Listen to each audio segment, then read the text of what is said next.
안녕하십니까. 공인중개사법 실무 장석태입니다. 자, 오늘부터는 저희가 기출문제를 풀이해 보도록 하겠습니다. 최근 4개년 기출문제입니다. 기출문제는 매우 중요하죠. 아무리 강조해도 지나치지 않는 게 기출문제입니다. 출제자들한테 주어지는 가장 유일하고도 핵심적이고 중요한 가이드가 기출문제입니다. 기출문제를 보고 이 정도 수준 내도 되겠구나, 이 정도 지문 내도 되겠구나, 이 정도 난이도 내도 되겠구나, 이런 분야는 내도 되구나, 이런 지침이 되는 게 기출문제입니다. 경우에 따라서는요, 종전 기출문제가 거의 그대로 카피하다시피 베끼다시피 다시 반복해서 출제되는 경우도 있습니다. 다만 이제 한두 지문만 바꾸는 경우도 있죠. 기출문제를 풀어봐야 어떤 게 실제로 시험에 나오고 어떤 부분을 암기하고 어떤 부분을 정리해야 되는가 감을 잡을 수 있습니다. 우리는 시험을 목적으로 공부합니다. 따라서 기출문제 경향이 매우 중요합니다. 여기에 맞춰서 정리하고 암기하시고 공부를 하셔야 됩니다. 자, 그러면 관련된 기출문제를 한번 풀어보도록 하는데, 이와 관련된 이론 문제는요, 총정리 따로 설명하고 문제 해설하고 이런 방식보다는 저희가 이제 나중에 핵심 이론 및 단원별 문제풀이 과정이 있어요. 그때 이제 관련된 이론을 정리하고 문제를 풀고 그때 그런 시간을 갖도록 하고, 여기는 기출된 문제를 중심으로 해서 그 문제에서부터 파생된 이론 부분만 간단하게 정리해서 풀어보도록 하겠습니다. 자, 그러면 바로 법령편, 공인중개사 법령편 총칙 문제부터 풀어보도록 하겠습니다. 중복되는 것들은 제가 가끔 넘어가는 경우도 있을 겁니다. 자, 그러면 문제를 한번 풀어보도록 하겠습니다. 1번, 용어에 관한 설명입니다. 틀린 것을 고르세요. 25회입니다. 용어의 정의입니다. 용어의 정의, 첫 번째 중개라는 용어의 정의, 제3조 규정에 의한 중개대상물에 대하여 거래 당사자 간의 매매 교환 임대차, 그 밖의 권리의 득실 변경에 관한 행위를 알선하는 것, 이게 중개였죠. 두 번째 용어의 정의는 중개업이었습니다. 중개업은 핵심 요소 3가지, 의보업, 다른 사람의 의뢰에 의하여 일정한 보수받고 중개를 업으로 하는 거였습니다. 그렇죠? 세 번째는 개업공인중개사입니다. 이 법에 의한 중개사무소 개설 등록을 한 자. 그렇죠? 그 다음에 공인중개사는 어디에 포커스를 맞추고 있나요? 이 법에 의한 공인중개사 자격을 취득한 자. 그렇죠? 소속공인중개사는 말 그대로 소속된 공인중개사로서 중개업무를 수행하거나 보조하는 자입니다. 단, 가로 열고 중개법인의 무한책임 사원 또는 임원으로서 공인중개사인 자, 그 자도 소공에 포함을 합니다. 그리고 중개보존도 공부했죠. 중개보존은 공인중개사가 아닌 자로서 개공에 소속되어 현장 안내 일반 사무 등 중개업과 관련된 단순한 업무를 보조하는 자, 얘는 보조만 합니다. 자, 그러면 틀린 것을 고르시오. 1번, 당사자 간의 교환계약이 성립하도록 알선하는 것도 중개에 해당한다. 중개는 뭐라고요? 매매, 교환, 임대차. 매매, 교환, 임대차. 그 밖의 권리의 득실, 변경에 관한 행위를 알선하는 것. 교환 성립 알선은 당연히 중개에 해당합니다. 맞죠? 2번, 개공이라 함은 이 법에 따른 중개사무소 개설 등록을 한 자를 말합니다. 그렇죠? 현재 종별은 3가지가 있지요. 공인중개사인 개공, 법인인 개공, 부칙 6조 2항의 개공 3가지가 있습니다. 3번, 중개보존이라면 공인중개사가 아닌 자로서 이 말을 운명처럼 달고 삽니다. 좋아요. 그런데 뒷말이 전혀 아니죠. 아닌 자로서 개공에 소속되어 현장 안내, 일반 사무 등 개공의 중개업과 관련된 단순한 업무를 보조하는 자입니다. 중개업을 직접 하는 자 아닙니다. X. 답은 3번이 나왔죠. 4번, 소공에는요, 법인의 사원 임원으로서 공인중개사인 자, 그 자도 포함해요. 자, 따라서 증 가지고서 증을 따서 고용인으로 근무해도 소공이고, 법인의 무한책임 사원 임원으로 근무해도 소공에 포함이 되는 겁니다. 5번입니다. 이 법에 의한 자격을 취득한 자. 공인중개사는 말 그대로 자격을 취득한 자. 여기서 끊어야 됩니다. 자격을 취득한 자를 말한다. 좋아요. 틀린 건 몇 번? 3번이 틀린 문제겠죠. 자, 이번에는 2번 문제 역시 용어 관련된 설명입니다. 용어 관련된 문제가 꽤 자주 나오죠. 틀린 것을 고르시기 바랍니다. 1번 법인은 개공의 소공입니다. 자, 결론은 소공입니다. 소공은 중개 업무를 보조할 수 있다. 그래요? 법인의 소공이든 개인의 소공이든 소공은 중개 업무를 수행도 하고요. 보조도 할 수 있어요. 얘는 보조도 할 수 있는 겁니다. 맞습니다. 2번 당사자 간의 부동산에 관한 환매계약이 성립하도록 알선하는 것도 중개에 해당합니다. 그렇죠?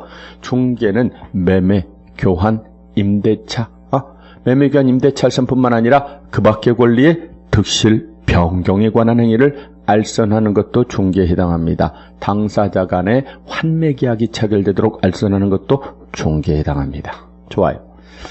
3번 컨설팅에 부수하여 반복적으로 이루어진 중개행위는 중개업에 해당하지 않는다. 중개업은요, 세 가지를 갖춰야 됩니다. 다른 사람의 의뢰에 의하여 일정한 보수를 받고 중개업으로 할 것, 의보업만 갖추면 돼요. 이것만 갖췄으면 그 행위가 컨설팅의 부수에서 이루어졌어도, 또는 금전 소비대 찰선에 부수하여 이루어졌어도, 또는 등록을 아예 안 받고 있어도 의보업만 갖추면 중개업에 해당합니다. 자, 그런데 여기엔 3번은 뭐라고 했나? 컨설팅의 부수에서 이루어졌습니다. 중개업에 해당하지 않는다. 그렇죠? 3번이 틀렸어요. 컨설팅의 부수했든 금전 소비대 찰선의 부수에서 이루어졌든 업의 요소 갖추면 중개업에 해당합니다. 3번이 틀렸죠. 자, 4번입니다.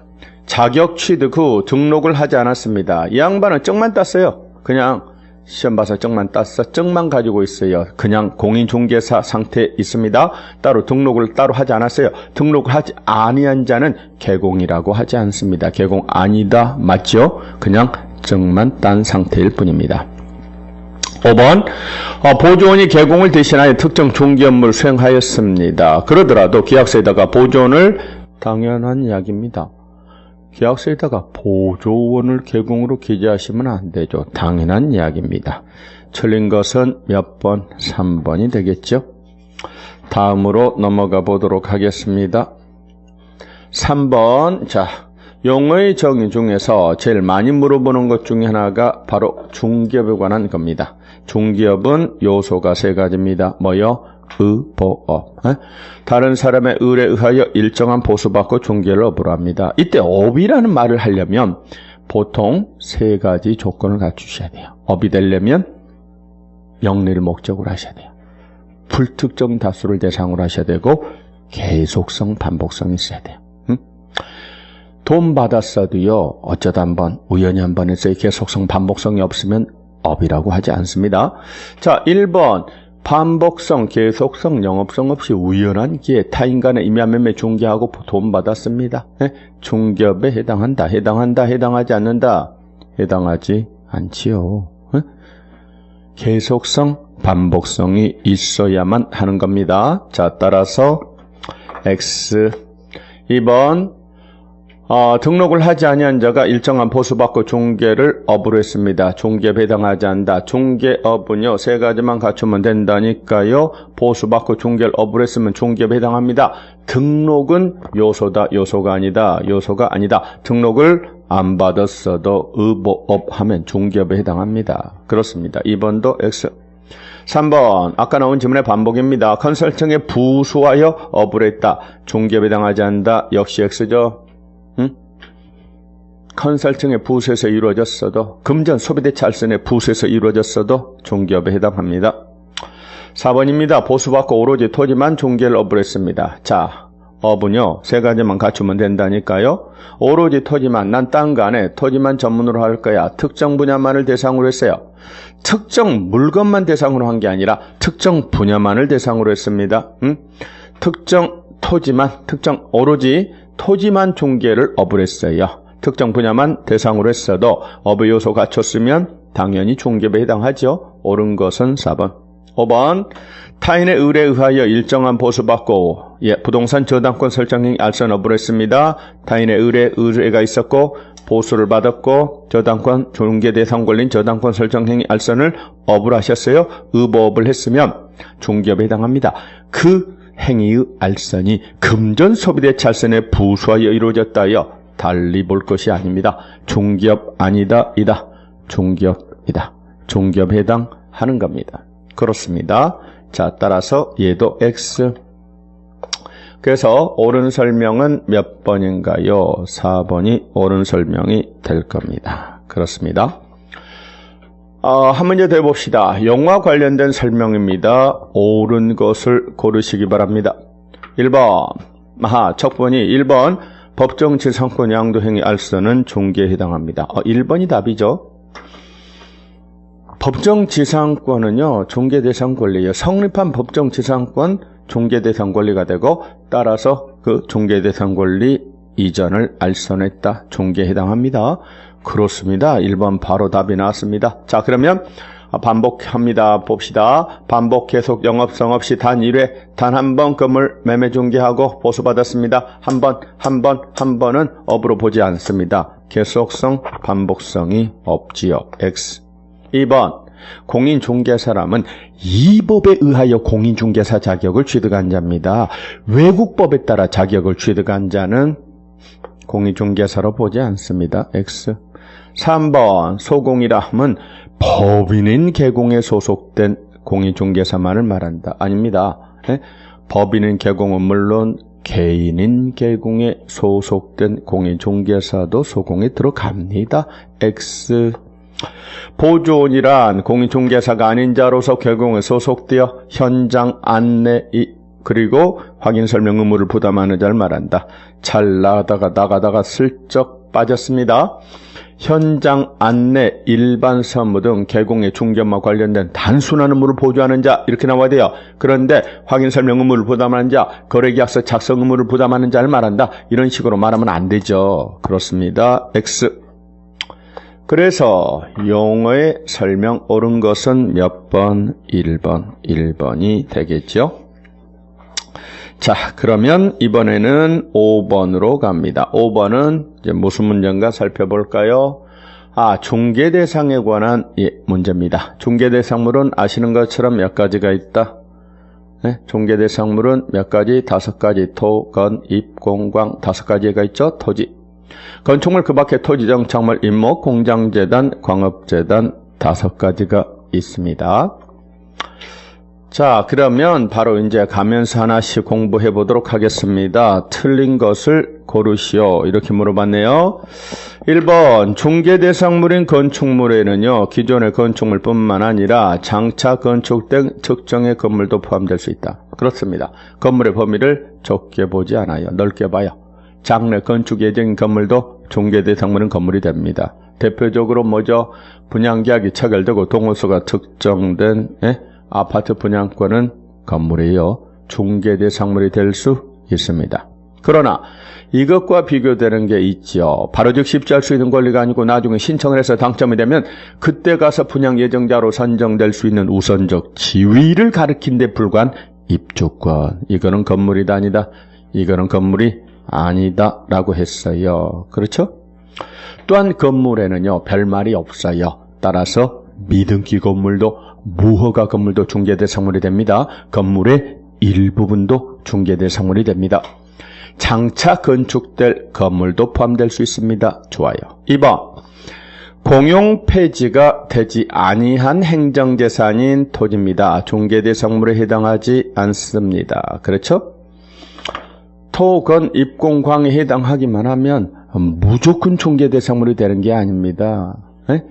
거래가 가능해야 돼요. 거래가 가능해야 돼요. 거래가 불가능한 속성을 지닌 것들은 그렇습니다. 거래가 안 되니까 중개할 수가 없고 중개대상물이 될 수가 없어요. 거래가 가능해야 됩니다. 따라서 그 말을 뒤집어 말하면 거래 자체가 본질적으로 불가능한 것들은 중개대상물이 될 수 없어요. 대표적으로 국공유 재산입니다. 국가 목적 수행을 위하여 사건 설정을 허용하지 않아요. 사적 거래가 안 돼요. 그럼 중개할 수 없다고요. 중개대상물 될 수 없습니다. 국공재산은 크게 구분할 때 행정재산과 일반재산으로 구분합니다. 행정재산은요, 원칙적으로 국가목적성을 내요. 일체의 사적 거래가 안 돼요. 네? 거래가 불가능합니다. 따라서 중개대상물에 해당하지 않는다. 맞죠? 3번, 임목법에 따라 등기된 임목입니다. 임목입니다. 당연히 중개대상물에 해당합니다. 자, 4번입니다. 와, 이것도 요즘 잘 나오죠? 흔히 말하는 대토권입니다. 대토권. 철거될 경우 택지개발지구내 택지를 공급받을 수 있는 지위를 가리킨 데 불과한 대토권이요. 예? 받을 수 있는 우선적인 지위나 자격을 주는 것이에요. 예? 이런 것들은 중개대상물에 해당하지 않습니다. 맞습니다. 정답이 너무 허망하다. 5번, 중개 정의에서 말하는 그 밖의 권리에는요, 저당권 등 담보물권이 포함이 됩니다. 그쵸? 중개 대상 권리에는요, 소유권, 또 부동산 임차권, 또 용익물권, 해서치상권, 지역권, 전세권, 또 저당권 등 담보물권도 포함이 됩니다. 그 밖에 환매권, 가등기 담보권, 중개 대상 권리가 됩니다. 그쵸? 그러나 반대로 질권이랄지 또는 흔히 말하는 무체재산권, 지적재산권, 특허, 실용신안, 의장, 저작권, 또 분묘기지권, 상속권, 업권, 이런 것들은 중개대상 권리가 아니라고 했습니다. 자, 그래서 저당권은 중개대상 권리에 들어갑니다. 5번이 X, 틀린 것은 5번입니다.